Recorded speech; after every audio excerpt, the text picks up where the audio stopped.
birželio 30 dienos jūs turite apsispręsti, ką daryti su antra pakopa. Tikriausiai tu nežinai ir galvoji, ai čia ne man, ai čia vėliau, bet jau nuo Liepos mėnesio pradėsite man rašyti, Vijolė, galima antrą pakopą perkelti, Vijolė, galima antrą pakopą sustabdyti ir siūsite man iš Sodros screenshotus, ką reiškia šitas statusas. Tai jeigu jūs turite prisijungę į Sodrą statusą būtent va šitą, tai reiškia jūs esate įtraukti į antrą pakopą ir galite pasirinkti šiai dienai, ką daryti. Ar likti ten pat, ar priimti kitą sprendimą, o galbūt pereiti su visų krepšeliu į kitą bendrovę, saugesnę, su geresniam palūkanom, su geresniais administraciniais mokesčiais, tai ką padariau ir aš.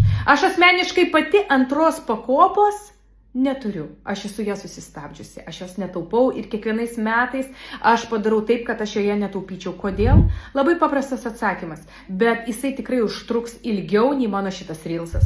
Taigi, jeigu norite sužinoti atsakymą, ką daryti su antra pakopa, taip, kad jum nesigailėti vėliau, parašykite man ir aš jūs pakonsultuosiu. O dabar bėgu į konsultaciją.